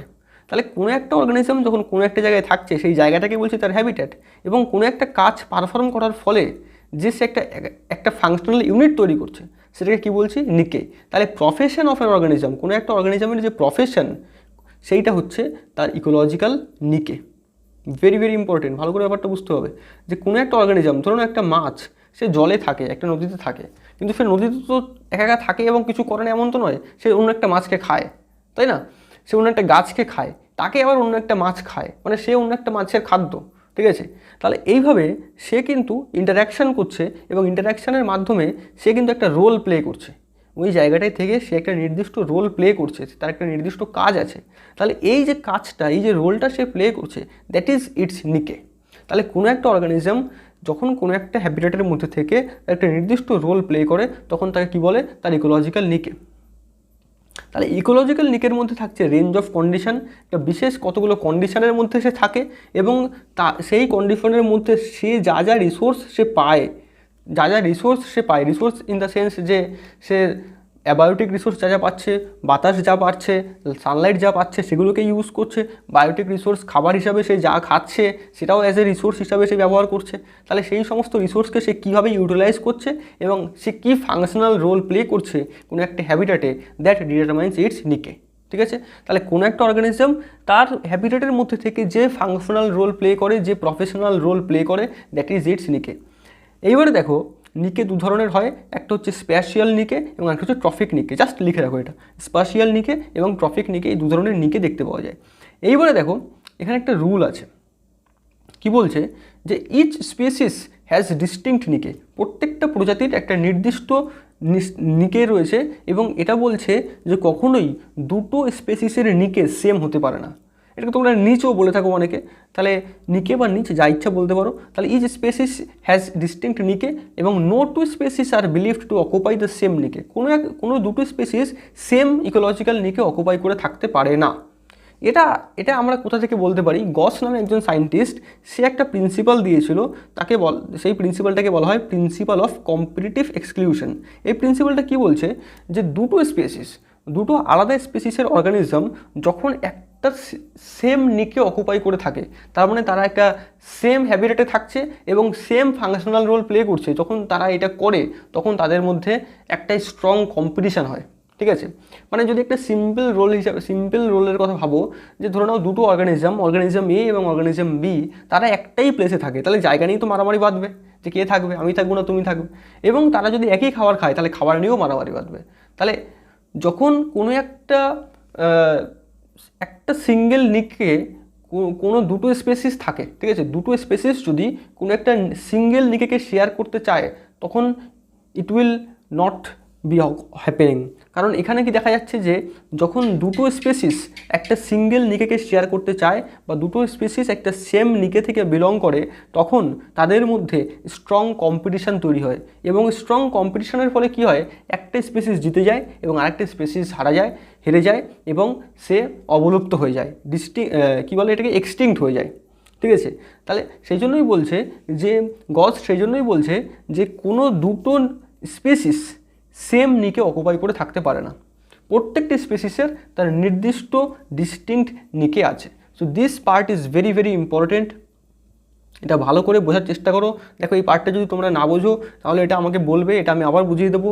এটা বলতে চাই যে কি, আরেকবার বলে দিচ্ছি যে দুটো স্পেসিস কখনোই সেম নিকেতে থাকতে পারে না। যদি দুটো স্পেসিস সেম নিকেতে থাকে তাহলে দে উইল ফাইট, এবং যেহেতু তারা ফাইট করবে তার ফলে একটা স্পেসিস এক্সটিংক্ট হয়ে যাবে, একটা স্পেসিস বিলুপ্ত হয়ে যাবে, এবং আরেকটা জিতে গিয়ে সে ইভলিউশনের রেসে এগিয়ে যাবে। তো এটাই হচ্ছে আমাদের হ্যাবিট্যাট এবং নিকের কনসেপ্ট। আই হোপ তোমরা এটা বুঝতে পেরেছো। এবার আমরা এনসিটিতে ফিরে যাব। দেখো কী বলছে যে মেজর বায়োমস অফ ইন্ডিয়া, তাহলে হ্যাবিটেট আমরা বুঝতে পারলাম। দেখো মেজর বায়োমস অফ ইন্ডিয়া শোন in figure 13.2। Now on planet earth life exist not just a few favourable habitats. Life শুধুমাত্র কিছু অনুকূল হ্যাবিটেটই নয়, বরং এক্সট্রিম এবং হার্শ হ্যাবিটেটেও লাইফ রয়েছে, যেমন স্কর্চিং রাজস্থান ডেজার্ট, ঠিক আছে, রাজস্থানের ধুধু মরুভূমি, রেইন সোকড মেঘালয়াল ফরেস্ট, প্রচণ্ড বৃষ্টি হয় মেঘালয় ফরেস্টে সেই রকম forest, deep ocean trenches, deep মানে সমুদ্রের অনেক গভীরে, ঠিক আছে, টরেন্সিয়াল স্ট্রিমস, হ্যাঁ, পারমাফ্রস্ট মানে snow laden polar regions, high mountain tops, thermal springs and stinking compost pits, সমস্ত জায়গায় কিন্তু অর্গানিজমসরা রয়েছে। এরকম এক্সট্রিম হ্যাবিট্যাট এক্সট্রিম কন্ডিশনেও কিন্তু অর্গানিজমসরা বিভিন্ন ধরনের অ্যাডাপ্টেশনের মাধ্যমে সার্ভাইভ করে রয়েছে। ইভেন আমাদের যে ইন্টেস্টাইন, আমাদের যে স্মল ইন্টেস্টাইন, সেখানেও প্রচুর অর্গানিজমস কিন্তু রয়েছে। তাহলে এটাই দেখাতে চাইছে যে অর্গানিজমস, আমরা যে মানে অর্গানিজমস সম্পর্কে আমরা যে ডিসকাস করছি, সেই অর্গানিজমস কিন্তু একটা ভেরি ডাইভার্স লেভেল অফ হ্যাবিট্যাটে তারা কিন্তু সার্ভাইভ করতে পারে। তাহলে দেখো এখানে সেই ছবিগুলো রয়েছে মেজর বায়োমস অফ ইন্ডিয়া, ইন্ডিয়ার যে সমস্ত বায়োমসগুলো, যেমন ট্রপিক্যাল রেইন ফরেস্ট দেখা যাচ্ছে ইন্ডিয়ার, তারপরে ডিসিডিয়াস ফরেস্টটা হচ্ছে এক ধরনের টেম্পারেট ফরেস্ট, ঠিক আছে, ডিসিডিয়াস ফরেস্টটা হচ্ছে টেম্পারেট ফরেস্ট। তারপরে আমরা দেখতে পাচ্ছি যে ডেজার্ট দেখা যাচ্ছে, সাহারা মরুভূমি এবং সি কোস্ট, ঠিক আছে। তাহলে এগুলো হচ্ছে মেজর 4টে বায়োমস অফ ইন্ডিয়া, নাম কটা মনে রাখবে, একটা হচ্ছে tropical rain forest, then deciduous forest, then desert and then sea coast. Now what are the key elements that lead to such variation in the physical and chemical condition of different habitats? কি এলিমেন্টসটা কি, different হ্যাবিটেটের physical and chemical কন্ডিশনটা তো different কেন, এটা আমরা already দেখে ফেলেছি যে ক্লাইমেটিক ফ্যাক্টর, টোপোগ্রাফিক ফ্যাক্টর এবং ইডাফিক ফ্যাক্টরের জন্যই এটা ডিফারেন্ট, তাই না। ক্লাইমেটিক ফ্যাক্টর একটা মেজর ইম্পর্টেন্ট রোল প্লে করছে। ক্লাইমেটিক ফ্যাক্টরের মধ্যে টেম্পারেচার, রেইনফল এগুলো সব রয়েছে, তার সাথে সাথে টোপোগ্রাফিক ফ্যাক্টর এবং ইডাফিক ফ্যাক্টর মানে সয়েল টাইপ এগুলোও রয়েছে, যে কারণে হ্যাবিটেটসগুলো কিন্তু এত ডাইভার্স, এত ডিফারেন্ট হয়ে থাকে। The most important ones are temperature, দেখো টেম্পারেচার, ওয়াটার আর লাইট, এই তিনটে মিলেই কিন্তু ক্লাইমেটিক ফ্যাক্টর তৈরি করছে, তার সাথে বলছে সয়েল। তাহলে এখানে দেখো 4টে ইম্পর্টেন্ট পয়েন্ট বলেছে। এই কোশ্চেনটাও কিন্তু আসতে পারে যে what are the key elements that lead to so much variations in the physical and chemical conditions of different habitats, এবং তার কারণ বলছে 4টে main component, that is temperature, water, light and soil. Temperature, water and light এটা তৈরি করছে তোমার climatic factor, topographic factor এখানে বলেনি, মানে টোপোগ্রাফিক ফ্যাক্টরটা এখানে বলেনি, আর সয়েলটা বলে দিয়েছে, that is edaphic factor. Now we must remember that physiochemical মানে abiotic components alone do not characteristic the habitat of an organism completely, the habitat includes biotic component also. তাহলে দেখো কী বলছে, the habitat includes biotic component also like pathogens, parasites, predators and competitors. তাহলে biotic কম্পোনেন্টসও কিন্তু হ্যাবিটেটের মধ্যে থাকে, অর্গানিজমস কিন্তু তার বায়োটিক কম্পোনেন্টসদের সাথেও কিন্তু ইন্টারাক্ট করে। তাহলে এটাও বুঝতে হবে, এটা আমি বলে দিয়েছি। Now we assume that over a period of time the organism had through natural selection evolved adaptation to optimize the survival and reproduction in its habitat. এবারে যত ইভলিউশন হচ্ছে ততই একটা নির্দিষ্ট হ্যাবিটেটে অর্গানিজমস তার আশেপাশের অ্যাবায়োটিক এবং বায়োটিক ফ্যাক্টরসের সাথে ইন্টারাকশানসের মাধ্যমে আরও ইভলভ করছে, যে ইভলভ করতে পারছে না সে ন্যাচারালি পিছনে পড়ে যাচ্ছে এবং এক্সটিংক্ট করে যাচ্ছে। এবং এইভাবেই কিন্তু ন্যাচারাল সিলেকশনের সাহায্যেই অর্গানিজমস ইভলভ করে নতুন নতুন স্পিসিসও তৈরি হচ্ছে। Each organism has an invariably defined range of conditions that it can tolerate, diversity in the resource it utilizes and a distinct functional role in the ecological system. তাহলে defined range of condition that it can tolerate, নির্দিষ্ট কিছু কন্ডিশনসের মধ্যে কোন organisms থাকছে, diversity in the resource that utilizes, এবং বিশেষ কিছু রিসোর্স সে ইউটিলাইজ করছে, কীভাবে করছে সেটাও একটা ব্যাপার, যে অর্গানিজমস কীভাবে তার রিসোর্সকে ইউটিলাইজ করছে, এবং সে একটা নির্দিষ্ট ফাংশনাল রোল প্লে করছে in the ecological habitat system, এবং টোটাল এই তিনটে মিলে তৈরি করছে কি তার ইকোলজিক্যাল নিকে, যেটা আমি অলরেডি তোমাদের বলে দিয়েছি। তাহলে নিকের তিনটে পার্ট থাকছে, তিনটে পার্ট নিয়ে নিকে তৈরি হচ্ছে। Define range of conditions, diversity in resource that it utilizes, and distinct functional role. So this is very very important. প্রত্যেকটা লাইন এই চ্যাপ্টারের ইম্পর্টেন্ট, প্রত্যেকটা লাইন ধরে ধরে পড়বে, জাস্ট রিডিং অন্ধের মতো পড়ে যাবে না, তাহলে it will not help you. ঠিক আছে, এরপরে রয়েছে কি দেখো, মেজর অ্যাবায়োটিক ফ্যাক্টরস। তাহলে মেজর অ্যাবায়োটিক ফ্যাক্টরসের মধ্যে আমরা অলরেডি দেখে নিয়েছি যে মেজর অ্যাবায়োটিক ফ্যাক্টরস বলতে কাকে কাকে বোঝানো হচ্ছে। টেম্পারেচার, টেম্পারেচারের পরে আছে রেইনফল, ওয়াটার, অ্যাকচুয়ালি টেম্পারেচারের পরে আছে ওয়াটার, তারপরে আছে লাইট, এবং তারপরে আছে সয়েল। এইগুলো হচ্ছে কি না, এইগুলো হচ্ছে মেজর অ্যাবায়োটিক ফ্যাক্টরস। ঠিক আছে, now let us talk about the temperature. দেখো, temperature is the most important ecologically relevant environmental factor. This is the first line and first question. Temperature বলে দিচ্ছে যে most important ecologically relevant environmental factor. This is very very important, যে most important কোনটা, temperature. Now you are aware that average temperature on land varies seasonally, মানে প্রত্যেকটা সিজনে কিন্তু তোমার টেম্পারেচার চেঞ্জ হয়, এবং আর্থের যে আমরা ক্লাইমেটিক জোন দেখলাম সেখান থেকে কিন্তু আমরা টেম্পারেচারের একটা আইডিয়া করতে পারি, যে তোমার যেটা আমরা দেখতে পাচ্ছি যে নিরক্ষীয় অঞ্চল বা বিষুব অঞ্চলের টেম্পারেচার অনেক হাই, এবং যত আমরা পৃথিবীর যে হরাইজন্টাল সেন্টার সেখান থেকে যত আমরা নর্থ পোল বা সাউথ পোলের দিকে এগোবো তত কিন্তু টেম্পারেচার আস্তে আস্তে কমতে থাকবে। তাছাড়া আমরা যে প্লেন এরিয়ায় থাকি, সমতল ভূমি, সেখানে টেম্পারেচার বেশি, মাউন্টেনে গিয়ে দেখা যায় টেম্পারেচার কম। তাহলে এইভাবে কিন্তু টেম্পারেচার ভ্যারি করে। It ranges from sub zero level in polar area to high altitude to greater than 50 in tropical deserts in summer. তাহলে পাহাড়ের চূড়ায় বা পোলার রিজিয়ানে, নর্থ পোল বা সাউথ পোলে দেখা যাচ্ছে টেম্পারেচার খুবই কম, অনেক সময় নেগেটিভে থাকে, এবং সেখান থেকে আমরা যদি আবার সমতল ভূমিতে চলে যাই, মরুভূমিতে চলে যাই, তাহলে দেখবো টেম্পারেচার 50-এর থেকেও বেশি। তাহলে টেম্পারেচার কিন্তু এইভাবে ভ্যারি করছে।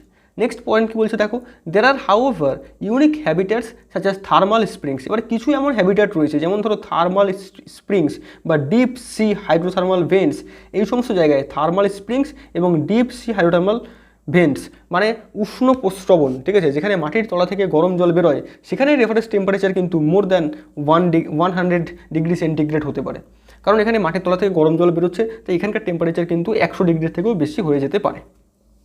ঠিক আছে, তাহলে টেম্পারেচার কিন্তু এইভাবে ভ্যারি করছে, সেটা ফার্স্টগুলো বলে দিল যে পৃথিবীতে বিভিন্ন জায়গায় বিভিন্ন ধরনের টেম্পারেচার রয়েছে।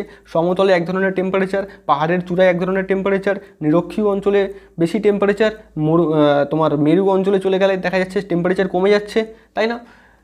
তারপরে আমরা দেখতে পাচ্ছি যে এমন কিছু ইউনিক হ্যাবিট্যাটও রয়েছে যেখানে টেম্পারেচার 100 ডিগ্রি থেকেও বেশি। নাম দুটো মনে রাখবে, thermal spring and deep sea hydrothermal vents. ঠিক আছে, তারপরে দেখো কী বলছে, it is general knowledge that mango trees do not and can not grow in temperate countries like Canada এবং জার্মানি। কানাডা বা জার্মানিতে কখনোই আম গাছ হবে না, তাই না? সেখানে কী করছে, সেখানে বরফ পড়ছে। তাছাড়া স্নো লেপার্ডস যারা বরফে থাকে সে কখনোই কেরালার বনে ঘুরতে আসবে না, বা টুনা ফিশ সে কখনোই tropical Latitude in the ocean সেখানে তাকে পাওয়া যায় না। তাহলে এদের নির্দিষ্ট হ্যাবিটেট আছে, তাদেরকে অন্য হ্যাবিটেটে কি তুমি পাবে না। তুমি কি আম গাছ গিয়ে কানাডায় দেখবে যে আম গাছ হয়ে রয়েছে, সেটা তুমি দেখতে পাবে না, ঠিক আছে? বা তুমি কি আমাদের এরিয়ায় কখনো কোনো একটা মানে বরফের জীবকে দেখতে পাবে না। তাহলে নির্দিষ্ট জীবের নির্দিষ্ট হ্যাবিটেট রয়েছে। দার্জিলিংয়ে কমলালেবু হয়, কিন্তু এখানে সেই কমলালেবুটা ফলানো কিন্তু মুশকিল। তুমি চাষ করতে পারো, কিন্তু নর্মালি সে কিন্তু হবে না। তাহলে প্রত্যেকটা নির্দিষ্ট জীবের কিন্তু তার নির্দিষ্ট হ্যাবিটেট আমরা দেখতে পাচ্ছি। তাহলে you can appreciate the significance of temperature to living organism when you realise that it affects the kinetics of enzyme and through it the metabolic activity and other physiological function. এই পয়েন্টটা important. তাহলে দেখো টেম্পারেচারটা important কেন? Temperature মানে কোনো একটা জীব যে বেঁচে রয়েছে তার চারপাশের টেম্পারেচার কত বেশি না কম, সেটা তার কাছে ইম্পর্টেন্ট কেন? কারণ আমাদের প্রত্যেকের জীবের মধ্যেই, আমাদের প্রত্যেকটা জীবের মধ্যেই কী রয়েছে, সেলস রয়েছে। সেলসের মধ্যে কী কাজ করছে, বিভিন্ন মেটাবলিক রিয়াকশানস হচ্ছে, এবং তার ফলে সেলস জীবিত অবস্থায় সাস্টেইন করতে পারছে। এবারে ভাবো, এই যে মেটাবলিক রিয়াকশানসগুলো হচ্ছে সেখানে প্রচুর এনজাইমস কাজ করছে। পয়েন্ট হচ্ছে এইটা, এই যে এনজাইমসগুলো কাজ করছে তাদের একটা অপটিমাম ফাংশনাল টেম্পারেচার আছে, যে টেম্পারেচারে তারা সবথেকে ভালো অ্যাক্টিভ, তারা সবথেকে ভালো এফিসিয়েন্ট কাজ করতে পারে, সেই টেম্পারেচারের থেকে যদি এদিক ওদিক হয়ে যায়, টেম্পারেচার বেড়ে বা কমে যায়, তাহলে তারা অত ভালো কাজ করতে পারে না। তাহলে প্রত্যেকটা যে enzyme kinetics of enzyme it depends on the temperature, এবং কাইনেটিক্স অফ এনজাইম কেমন হবে, মানে কেমন হলো, তার উপরে ডিপেন্ড করছে তার ফিজিওলজিক্যাল অ্যাক্টিভিটি কোনো একটা অর্গানিজমের। তাহলে কোনো একটা অর্গানিজমের বডির মধ্যে কাজ করে চলা এনজাইমসগুলো কিন্তু টেম্পারেচারের উপরে ডিপেন্ডেন্ট। তাই টেম্পারেচার কমে গেলে বা টেম্পারেচার বেড়ে গেলে সেই এনজাইমসগুলো কিন্তু তার যে নর্মাল ফাংশন সেটা কিন্তু সে করতে পারে না, এবং তার ফলে কিন্তু অর্গানিজমস তার নর্মাল হ্যাবিটেটের যে টেম্পারেচার সেখান থেকে অন্যান্য জায়গায় গেলে কিন্তু তার মধ্যে অ্যাডাপ্টেশন হয়, চেঞ্জেস হয়, কখনো কখনো দেখা যাচ্ছে কিছু অর্গানিজমস মারাও যায়। ঠিক আছে, তাহলে এই কারণে টেম্পারেচার ইম্পর্টেন্ট। এটা ভালো করে দেখতে হবে যে টেম্পারেচারটা কেন ইম্পর্টেন্ট। এই কাইনেটিক্স অফ এনজাইম এই ব্যাপারটা, এই জায়গাটা, এই লাইনটা ভালো করে পড়বে। ঠিক আছে, এবং মেটাবলিক অ্যাক্টিভিটি এই পয়েন্টটা ভালো করে দেখবে। নেক্সট দেখুন, a few organisms can tolerate and thrive a wide range of temperature. কিছু অর্গানিজম এমন আছে, ফিউ, অল্প সংখ্যক, যারা ওয়াইড রেঞ্জ অফ টেম্পারেচারকে টলারেট করতে পারে, মানে অনেক বড় রেঞ্জ অফ টেম্পারেচারকে টলারেট করতে পারে, তাদেরকে বলা হয় ইউরিথার্মাল। তাহলে ইউরিথার্মাল কাদেরকে বলছে?